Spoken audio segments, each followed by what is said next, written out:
천지를 지으시며 그 지어진 온 보이는 세계와 보이지 않는 세계를 홀로 주관하시며 다스리시는 아버지 하나님, 이 땅에 아들을 사람으로 보내시고 죄인들의 죄를 홀로 담당하시며 택하신 자녀들을 위하여 사흘 만에 다시 부활케 하시고 또 승천하여 하나님 보좌 우편에 좌정케 하사 그 아들을 만유의 왕으로 세우신 하나님의 그 영원하신 작정과 섭리 속에 온 세상의 운영이 하나님의 뜻대로 진행되어져 가며 그 안에 우리의 인생도 본래 먼지만도 못한 그런 인생이오나 그 영원하신 하나님의 뜻 안에 참여하며 하나님의 다스리심 안에 우리 한 인생의 길이 생명의 길, 영생의 길, 진리의 길 가는 그런 삶을 살게 하신 하나님의 뜻을 오늘도 저희가 따르며 살아갈 때에 하나님을 향하며 하나님을 바라며 하나님의 은혜를 구하며 오늘도 살게 하여 주옵소서. 우리 주 예수 그리스도의 이름으로 기도하옵나이다. 아멘. 에베소서 1장 3절에서 6절입니다.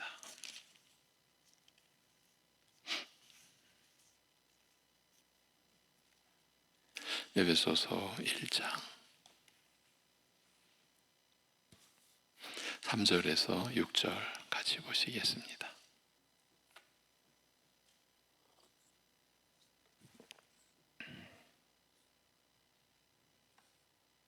에베소서 1장 3절에서 6절 다 같이 찬송하리로다. 하나님 곧 우리 주 예수 그리스도의 아버지께서 그리스도 안에서 하늘에 속한 모든 신령한 복을 우리에게 주시되 곧 창세전에 그리스도 안에서 우리를 택하사 우리로 사랑 안에서 그 앞에 거룩하고 흠이 없게 하시려고 그 기쁘신 뜻대로 우리를 예정하사 예수 그리스도로 말미암아 자기의 아들들이 되게 하셨으니 이는 그가 사랑하시는 자 안에서 우리에게 거저 주시는 바 그의 은혜의 영광을 찬송하게 하려는 것이라. 아멘.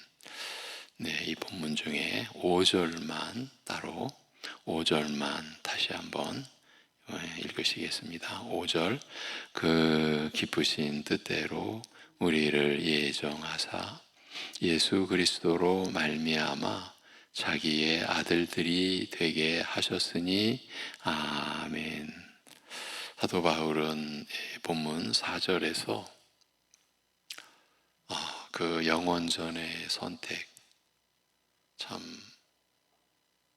인생의 그 무엇으로도 감당이 안 되는 하나님의 역사죠. 하나님의 작정이시죠. 그 선택에 관하여 말한 후에 5절에 와서는 예정에 대하여 말합니다. 여기 예정하사는 그 원문 단어로 미리 결정하다는 뜻입니다. 이 말은 로마서 8장 30절, 사도행전 4장 28절, 에베소서 1장 11절에도 나옵니다. 로마서 8장 30절에 또 미리 정하신 그들을 또한 부르시고, 성도된 우리에게 일어난 일이죠. 하나님께서 또 미리 정하신 그들, 우리를 또한 부르시고 라고 하였는데, 여기 미리 정하신이 바로 오늘 본문의 예정하사에 쓰인 그 말입니다. 또 사도행전 4장 28절에서도 이 말이 쓰였는데 거기에 이렇게 기록되어 있습니다. 하나님의 권능과 뜻대로 이루려고 예정하신 그것을 행하려고 이 성에 모였나이다. 예. 에베소서 1장 11절에도 이 말이 나옵니다. 모든 일을 그의 뜻의 결정대로 일하시는 이의 계획을 따라 우리가 예정을 입어 그 안에서 기업이 되었으니. 예, 이렇게 신약 성경에서 이 말이 사용됩니다. 오늘 본문에서 사도는 이 단어를 사용하여 성도들은 창세전에 하나님에 의해서 미리 정해지고 결정되어진 존재라고 말하는 것입니다. 그렇다면 하나님께서 우리를 예정하신 목적이 무엇입니까? 우리가 이렇게 이 본문 안에서 이렇게 생각하고 이렇게 물을 수 있는 것은 하나님께서 우리를 예정하신 목적이 무엇일까? 이렇게 생각하고 이렇게 물을 수 있는 것은 오늘 본문에 그 내용이 게시되어 있기 때문이죠. 4절에서는 선택의 목적은 우리를 거룩하고 흠이 없는 자로 하나님 앞에 세우기 위함이라고 말하였습니다. 곧 창세전에 그리스도 안에서 우리를 택하사 우리로 사랑 안에서 그 앞에 거룩하고 흠이 없게 하시려고 이렇게 선택의 목적은 우리를 거룩한 자로 아들의 형상을 닮은 자로 만드시는 것입니다. 그런데 이어지는 이제 5절에서 예정의 목적을 밝히십니다. 이제 우리의 이제 입장에서 보면 선택의 목적에서 말씀하신 것보다 더 높다 이렇게 느끼고 여겨지는 말씀입니다. 그것은 곧 우리를 하나님의 아들로 하나님의 자녀로 세우는 것입니다. 우리를 거룩한 자로 만드는 것이 선택의 목적이고 더 나아가서 그것을 바탕으로 우리를 하나님의 아들로 하나님의 자녀로 세우시는 것이 예정의 목적입니다. 한 신학자는 이 점에 대하여 다음과 같이 말합니다. 하나님께서 우리를 선택하사 거룩하게 만들려고 하셨고 또한 우리를 그의 아들이 되게 하려고 예정하셨다. 우리를 예정하신 이유가 바로 이것이다. 그렇기에 거룩함이 하나님의 자녀가 되기 위한 필수적인 조건임에 틀림없다.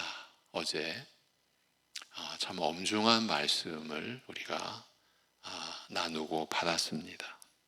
선택받은 자는 아들의 형상을 담고자 곧 그것이 거룩을 이루는 것이다. 거룩하게 된다라는 것은 아들을 닮는 것이다. 로마서 8장에 게시된 대로 아들의 형상을 닮아가는 것이다. 그런데 그렇게 선택된 자는 그러기에 거룩함에 대한 그 마음의 소원과 열망을 갖게 되어 있고 부단히 육신의 생애 동안 힘쓰게 되어 있다. 그렇지 않는다면 선택받은 자라고 할 수 있을까? 이런 아주 엄중한 내용을 어제 우리가 나눴습니다. 그렇기에 거룩함이 하나님의 자녀가 되기 위한 필수적인 조건임에 틀림없다. 이런 이제 진술을 합니다. 저 역시 여러분에게 관련된 구절 안에서 말씀드려왔고 짚어드렸던 내용이죠.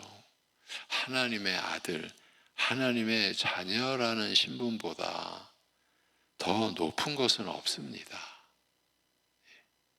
이것은 단순히 죄에서 구원을 받았다는 뜻이 아닙니다. 이것은 단순히 죄를 용서받았다는 의미도 아닙니다.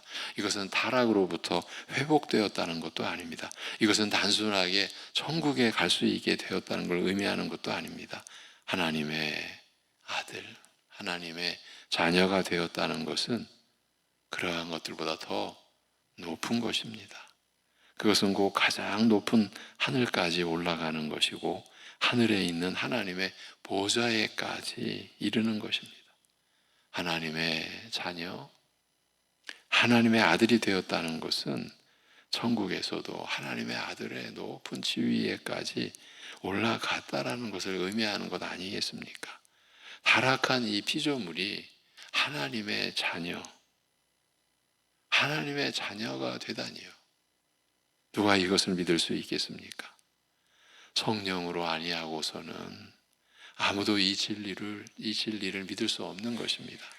그래서 로마서 8장 16절에서 성령이 친히 우리의 영과 더불어 우리가 하나님의 자녀인 것을 증언하시나니, 이 놀라운 진술이 우리에게 주어졌어요. 성령께서 친히 우리의 영과 더불어 우리가 하나님의 자녀인 것을 증언하신다는 것이에요. 우리가 그 은혜, 그 성령의 증거하시는 그 역사와 그 능력을 힘입어 우리가 믿음을 갖게 됐고, 그 믿음 안에는 놀랍게도 우리가 하나님의 자녀됨에 대한 믿음이 담겨 있는 거죠. 믿음이 없이는 아무도 이 말씀을, 이 진리를 받아들일 수 없습니다.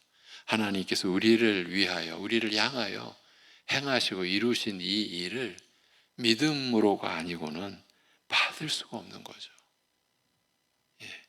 하나님께서 창세전에 성도들을 위하여 예정하신 목적이 바로 우리를 하나님의 아들이라는 가장 고귀한 위치로 올려놓는 것입니다.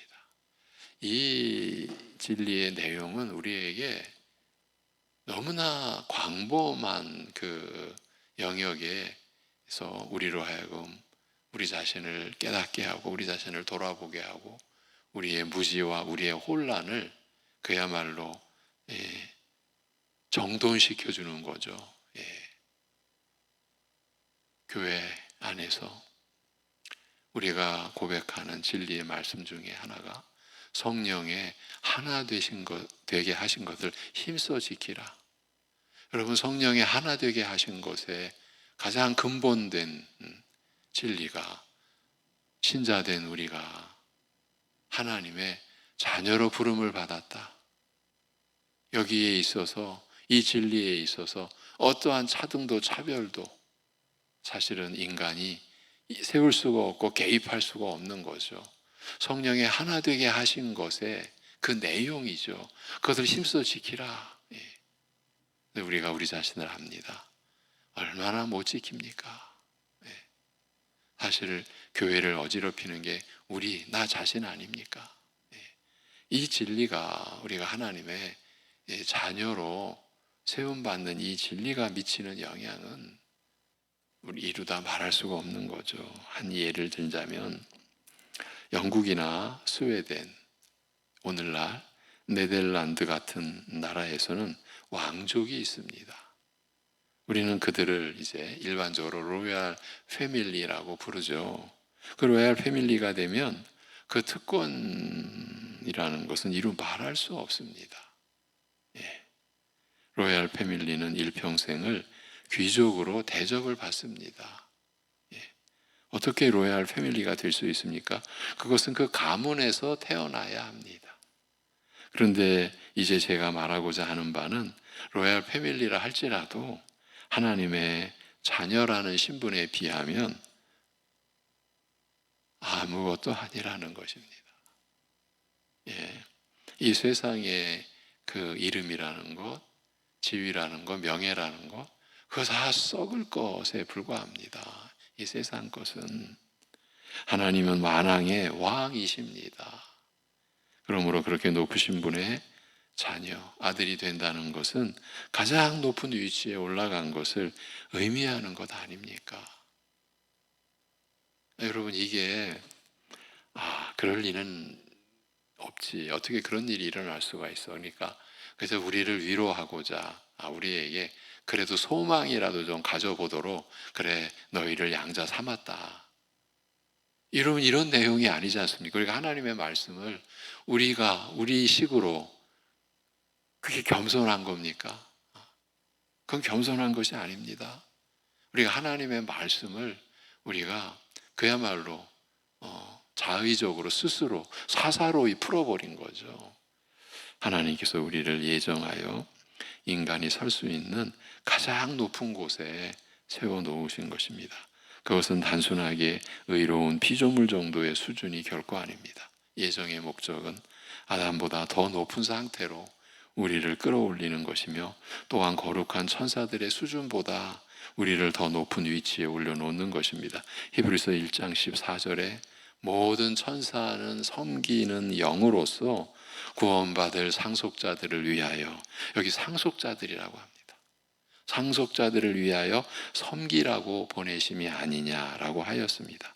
예정의 목적은 우리를 하나님의 자녀로 만드는 것인데, 우리는 이로 인하여 하나님께 감사하고 또 찬송 드려야 하는 것입니다. 그래서 이 3절부터 6절까지에 참으로 우리가 보면 볼수록 우리의 그 역량이나 우리의 마음의 그릇으로는 못 감당할 내용들이 지금 우리가 보는 본문에 담겨 있지 않습니까?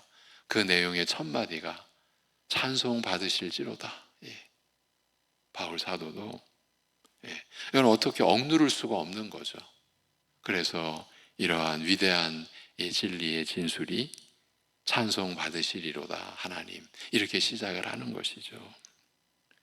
오늘 본문에 자기의 아들들이 되게 하셨으니라는 말은 하나님의 자녀들로 입양되었다는 뜻입니다. 이 구절에서 사도 바울은 특별한 어휘를 사용하는데, 그 단어는 양자 삼기라는 뜻을 갖는 말이에요. 자기의 아들들이 되게 하셨으니, 양자로 삼기로 하셨으니, 이렇게 되어 있습니다. 구약 성경에도 이와 비슷한 개념이 있기는 하지만, 그러나 이제 학자들은 대체로 이제 사도 바울이 이 말을 그 당시에 이제 로마가 다스리는 그 역사적 그 시절 아닙니까? 그 시기에 그야말로 그 당시에는 세계를 다스렸다고 우리가 볼 수 있죠. 그 세계를 다스린 그 로마법에서 가져온 것이 아닌가, 또 이렇게도 풀이를 합니다. 로마법에서는 양자가 되면 그는 양자 삼은 사람의 소유에 대한 권리를 가지게 되어 있었습니다. 어떤 아이가 어느 가문의 양자가 되면 그를 양자로 받아들인 사람의 신분과 소유에 대한 법적인 권리를 가지게 되어 있었습니다. 바울이 여기서 이 말, 양자 삼기를 사용한 것은 단순히 하나님의 아들, 하나님의 자녀가 되었다는 것을 말하려는 것이 아니라 하나님의 자녀가 됨으로써 누리는 놀라운 특권을 말하려는 것입니다.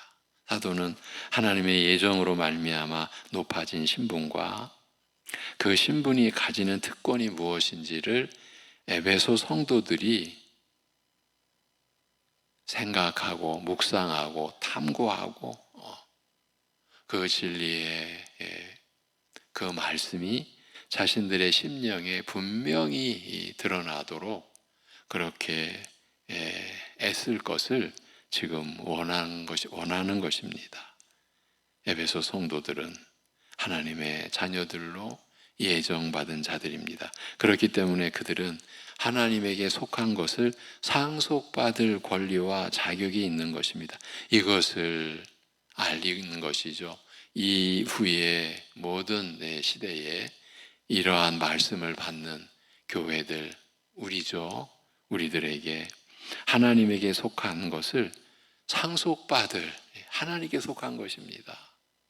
그러한 것을 상속받을 권리와 자격이 있다라는 것을 밝혀주는 것입니다. 로마서 8장 17절에 자녀이면 또한 상속자, 곧 하나님의 상속자요 그리스도와 함께한 상속자니라고 하였습니다. 상속자됨을 삼중으로, 자녀이면 상속자, 곧 하나님의 상속자, 곧 그리스도와 함께한 상속자, 이렇게 우리 자신에게 일어난 일을, 그 일이 우리에게 우리가 어떤 존재가 된 그 사실을 이렇게 밝혀주는 거죠. 하나님의 상속자라는 말이 지니는 뜻은, 이건 어떻게 우리가 표현할 수 없을 만큼 놀랍습니다. 어느 귀족이 있는데 그가 많은 재산을 가졌다고 하면, 어느 왕족이 그가 많은 재산을 가졌다고 하면 그의 아들은 그 모든 것을 물려받을 권리를, 법적인 권리를 가집니다. 왜냐하면 그 아들은 그 왕족, 그 귀족의 상속자이기 때문입니다. 그렇다면 하나님의 상속자란 무슨 의미입니까? 그것은 하나님에게 속한 것을 다 물려받을 자라는 의미예요. 여러분, 우리 신자, 그리스도를 영접하고 믿게 된, 그리스도 안에 있게 된, 그리고 성령께서 그 보증으로 우리 안에 임재해 계신 그러한 은혜를 입은 우리 신자들이 지금 이런 존재라는 거예요. 오늘 우리가 받는 하나님의 말씀이에요. 하나님에게 속한 것을 다 물려받을 자라는 말이에요. 하나님은 누구입니까? 하나님은 온 천지 만물을 창조하시고 그것들을 다 소유하신 분이십니다. 하나님은 보이는 것들이나 보이지 않는 것들을 모두 소유하신, 모두 다스리시는 분이십니다. 하나님의 상속자는 그 모든 것들을 다 물려받게 되는 것입니다. 고린도전서 3장 21, 22절이 바로 그것을 의미합니다. 그런즉 누구든지 사람을 자랑하지 말라. 만물이 다 너희 것임이라. 바울이나 아볼로나 게바나 세계나 생명이나 사망이나 지금 것이나 장래 것이나 다 너희의 것이요. 너희는 그리스도의 것이요. 그리스도는 하나님의 것이니라. 하나님의 상속자라는 사실이 이처럼 놀라운 것입니다. 지금 이러한 진술이 고린도전서 3장에 기록되어 있습니다. 왜 지금 바울 사도가 이러한 진술을 하게 됐습니까?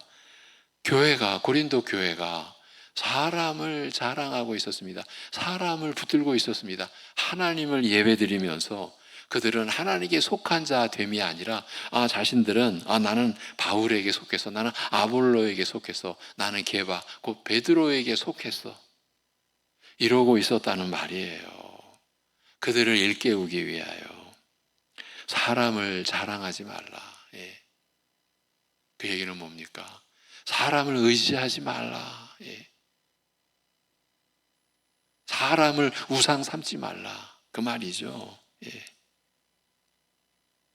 온 세계가 다 너희 것이요. 너희는 그리스도의 것이요. 그리스도는 아버지 하나님의 것이니라.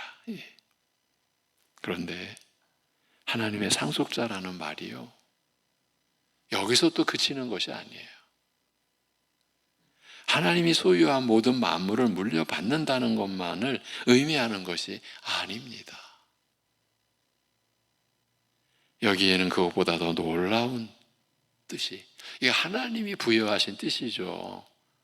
이 세상에 있는 그런 어떤 뜻, 사람들이 깨달은 어떤 의미가 아니라 하나님이 부여하신 뜻이 들어가 있는데, 그것은 곧 하나님 자신을 우리가 소유하게 된다라는 것입니다. 여러분, 너희는 나의 백성이 되고 나는 너희의 하나님이 되리라라고 하는 하나님의 나라를 이루는 이 언약의 이 본질이, 하나님이 우리의 하나님이 되신다라는 그 의미가, 우리가 하나님 자신을 소유하게 된다라는 그런 의미가 담겨 있는 거죠. 창세기 15장에서 아브라함에게, 그때는 아직 믿음이 의롭다함을 받는 그 진술이 기록되기 전이죠. 하나님께서 아브라함에게 나타나셔서, 이상 중에 나타나셔서 내가 너에게 지극히 큰 방패요 너의 상급이다. 여러분, 우리가 상급을 운운하죠. 얼마나 그것도 우리가 기복적으로 그 상급 운운을 합니까? 게다가 말씀을, 기록된 말씀 밖에서 일어나는 일이죠. 우리가 무지하기 때문에 그 상급을 자신의 기복적인 관점에서 받아들이고, 그러다 보니까 자연스럽게 누가 더 많은 상급을 받았냐라는 이러한 의식이 우리의 신앙을 계속 괴롭히고 혼잡케 하고 시기 질투가 교회 안에서도 끊임없이 일어나는 거짓 교리가 만들어내는 그런 작품 아닙니까? 그런데 이미 하나님께서는 아브라함에게 내가 너의 상급이다. 여러분, 이것을 우리가 어떻게 받아들여야 됩니까? 우리가 하나님 자신을 소유하게 됐다라는 거예요. 하나님 자신을 우리에게 주신다라는 거예요. 우리가 하나님을 소유하게 된다니. 이것보다 더 놀라운 상속이 또 어디에 있겠습니까? 예. 하나님께서는 우리의 하나님이 되시는 것입니다. 여러분, 우리의 하나님이 되신다라는 말이 이렇게, 이거 어떻게 표현할 수가 없어요. 어마어마한 엄청난 내용이 담겨 있는 거예요. 우리의 하나님, 우리가 하나님을 소유하게 된다라는 거예요. 하나님은 얼마나 위대한 분이십니까? 하나님은 온 천지 만물을 창조하신 전능하신 분이십니다.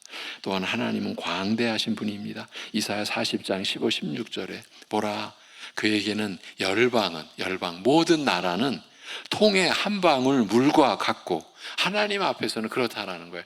온 나라가 물통에 한 방울 물과 같고 저울의 작은 티끌 같으며, 이 나라들이 그렇다는 거예요. 섬들은 떠오르는 먼지 같으리니. 하나님이 얼마나 광대하신 분이면 레바논은 땔감에도 부족하겠고 그 짐승들은 번제에도 부족할 것이라고 하였습니다. 바로 이처럼 광대하신 하나님이 우리들의 분깃, 우리들의 기업이 되시는 것입니다. 시편 16편 5절에 여호와는 나의 산업과 나의 잔의 소득이시니라고 이렇게 고백하며 찬송을 올리고 있지 않습니까? 예정에 의하여 하나님의 아들, 하나님의 자녀들이 되었다는 것은 곧 하나님에게 속한 모든 것을 다 물려받기로 되었다는 뜻인데, 이러한 진리를 들을 때에 여러분은 어떤 반응을 보이십니까? 이 진리에 감동하며 기뻐합니까? 많은 재산을 물려받은 이 땅의 자녀들을 보면서 부러워할 줄 알면서도 정작 자신이 하나님에게 속한 모든 것을 다 물려받게 된다는 진리를 들어도 아무런 감동이 없다면 우리를 어떻게 우리가 해석해야 됩니까? 나는 어떠한 사람인가? 여러분, 이거 혹시 나도 이 믿음을 지금 연기하고 있는 것 아닌가? 연기자, 그 연기자를 우리 주님의 풀이대로 말하면 위선자죠. 외식하는 자죠. 예. 우리 자신을 돌아보자라는 겁니다. 믿는 자들은 비록 이 땅에서 많이 부족하고 또 불편하게 살아도 하늘 왕의 자녀들입니다. 그 신분을 가진 이들은 하늘 왕궁을 자유롭게 드나들 수 있는 권리를 가지고 있으며 하나님의 보좌 앞에 담대하게 나아갈 수 있는 그 특권, 그 권한을 지니고 있습니다. 이러한 특권을 아무나 누릴 수 있는 것이 아닙니다. 이것은 창세전에 예정을 받아서 하나님의 아들, 하나님의 자녀로 입양된 이들이 누릴 수 있는 특권입니다. 여러분이 그러한 무리 속에 들어있다면 진정 축복받은 자들이고 또한 그야말로 진정한 로얄 패밀리인 거죠. 여러분들은 하나님의 상속자들로서 온 세상과 만물을 다 물려받을 것이고 하나님이 여러분의 분깃이 되시는 것이죠. 말씀 안에서 갖는 이러한 믿음으로, 이러한 믿음의 내용으로 우리가 흔들림 없이 하나님을 향하여 하나님을 바라고 그 하나님의 자녀로 우리가 입양된 존재, 그래서 하나님의 상속자로 그 뜻을 말씀을 통해 알려고 할수록 사실 너무 감당이 안 되는 내용들이에요. 하나님이 우리의 하나님이 되신다라는 이 짧은 진술 속에 담겨 있는 의미는 우리가 생각해서 깨달아서 만들어낸 의미가 아니라 하나님이 말씀을 통해서, 기록된 말씀을 통해서 우리에게 안겨주신 그 의미를 우리가 말씀을 통해서 안다면 우리는 감당이 안 되는 거죠. 은혜가 너무 커서. 예. 이러한 은혜를 우리가 받으며 오늘도 하나님 앞에서 살아가게 되는 것입니다. 기도드리겠습니다. 하나님 아버지, 우리에게 이러한 말씀을 주셨습니다. 우리가 어찌 이러한 말씀을 받을 수 있겠사옵나이까. 그러니 진리의 영이신 성령님 우리 안에 계셔서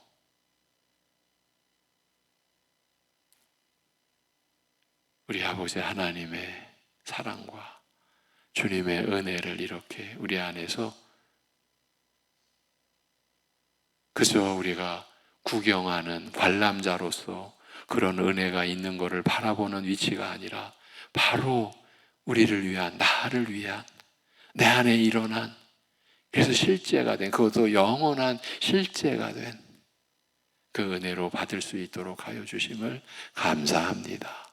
그럼에도 믿으나 아직 믿음이 없는 우리 자신을 긍휼히 여겨 주옵시고 이러한 진리의 말씀에 우리가 온전히 붙들릴 수 있게, 그래서 오늘도 신음 속에, 고통 속에, 아픔 속에, 너무나 어렵고 힘든 속에 있는 우리 사랑하는 우리 가족들, 우리 지체된 그 모든 분들 역시 하나님의 자녀로 입양된, 입적된 그러한 신분이기에 지금 현실이 주는, 지금 육신이 주는 어떤 고통과 어떤 아픔도 하나님의 우리를 향하신 그 약속, 그 사랑, 그 말씀을 회방할 수 없고 가로막을 수 없고 혼란스럽게 할 수 없는 그 믿음으로 오늘의 아픔도 믿음으로 감당해내며 소망을 가지며 주님께 모든 회복의 은혜를 의지하고 구할 수 있는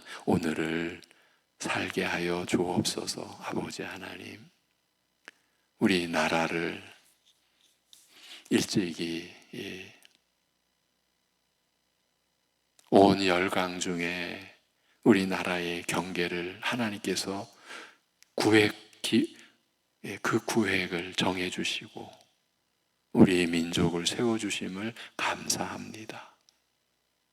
오늘 우리나라의 통치자를 세우는 날, 이 모든 일들이 하나님의 작정과 섭리 속에서 이루어지는 것임을 하나님의 자녀, 하나님 나라의 백성된 우리들 믿음으로, 심령의 믿음으로 고백하며 하나님의 그러한 섭리 속에 이 나라를 섬기는 일을 감당할 수 있게 하여 주옵시고, 어떠한 통치자가 세워질 때 하나님께서 부여하신 나라를 다스릴, 하나님께 위임받은 그 권능과 권위로 이 나라를 다스리는 일을 위하여 기도할 수 있게 하여 주옵시고, 무엇보다 그를 통하여 이 나라를 다스리시는 분은 하나님이심을 우리가 끝까지 놓치지 않고 붙들고, 그래서 하나님을 의지하는 하나님의 상속자로 우리들 살아갈 수 있게 인도하여 주시옵소서. 이 모든 것을 주님께 의탁하오며 우리 주 예수 그리스도의 이름으로 기도하옵나이다. 아멘.